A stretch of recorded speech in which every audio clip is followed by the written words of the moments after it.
हाम्रो टिबेटन नबुझ्ने दाजुभाइ दिदीबहिनी सबैजनालाई फेरि नमस्कार भन्न चाहन्छु।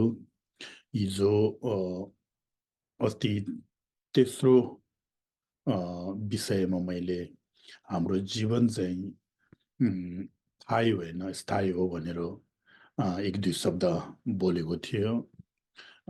त्यसको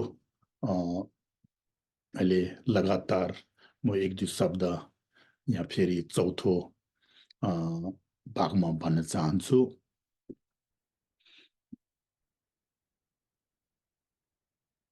हिजो भनेको जस्तो होइन, हामी संसारमा जन्म लिइसकेपछि नम्बरी यहाँ हजारौँ वर्ष बस्ने कोही पनि छैन होइन।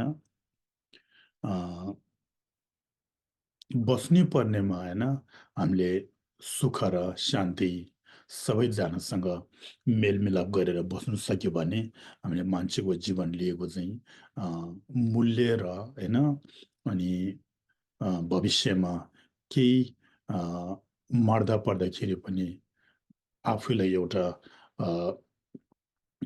सकारात्मक र नकारात्मक दुईटामा नकारात्मकको मनमा होइन यो के भन्छ पश्चाताप लिनु नपर्ने होइन, त्यसमा अलिकता हामीले ध्यान दिनुपर्ने रहेछ।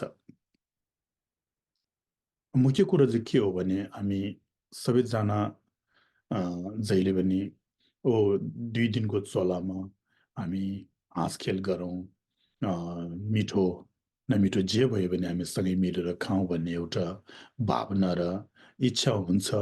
तर पनि हामी दुई दिनको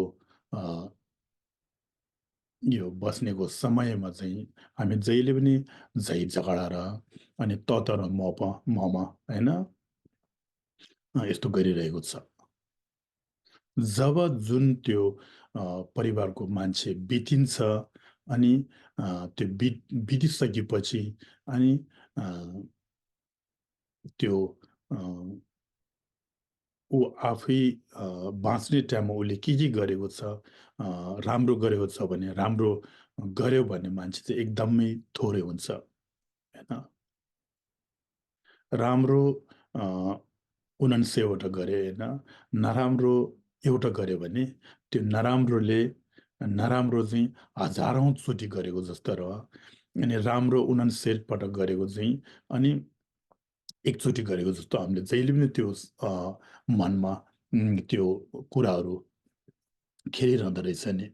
त्यो कसरी आयो हो भने हामीले एउटा घमण्डी र रिस र राग होइन, त र म तेरो पक्ष र मेरो पक्ष भन्नेबाट धेरै आउँदो रहेछ। साँच्चै हो भने हामी सबैजना एउटै मानवता हो होइन, एउटा मान्छे हो, मान्छेको जीवन लिएर आएको छ। साँच्चै हो भने तर म भन्ने कुरा त गर्नु नपर्ने, तर पनि आफ्नो कारणले गर्दाखेरि अनि तर म होइन, तेरो पक्ष र मेरो पक्ष होइन, अनि आफ्नो पक्षले राम्रो नराम्रो गर्यो भने होइन उसले एकदमै राम्रो गरेको छ भन्ने,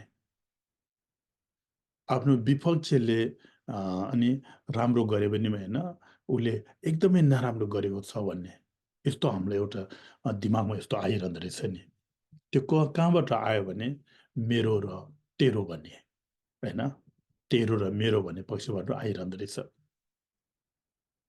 त्यस कारणले हामी जतिसम्म बस्छ होइन खुसी गरेर बसौँ, झैझडा नगरौँ, अनि आफ्नो परिवारभित्र भए पनि आफ्नो दाजुभाइ दिदीबहिनीहरूसँग भयो भने अनि आफन्तहरूसँग भयो भने छरछिमेकीसँगहरू भयो भने हामी सबैजना मिलेर बसौँ होइन। अस्ति हिजो भनेको जस्तो मरेर लानु केही पनि छैन, करोडपति होला अनि मिलियनर बिलियनर होला होइन, पछि मर्ने टाइममा एउटा सानो एउटा बक्समा हालेर लान्छ होइन। मिलियनर होला करोडपति होला तर पनि एउटा मरिसकेपछि एउटा सेतो एउटा कात्रो अनि मरेको मुर्दालाई छोपेर अनि हामी आगो लगाउन लान्छ नि होइन। केही पनि छैन चाहिँ यस्तो सोच्यो भने होइन, त्यो उता राखौँ। आफ्नो आमाले दिएको एउटा जीवन होइन?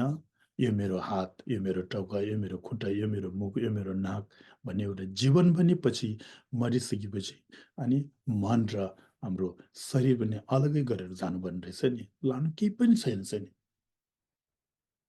त्यस्तो हामीलाई थाहा हुँदै हुँदै होइन एउटा सानो एउटा जीवनको फाइदा, छोटो एउटा फाइदाको लागि हामीले अनि पाप धेरै गर्ने होइन?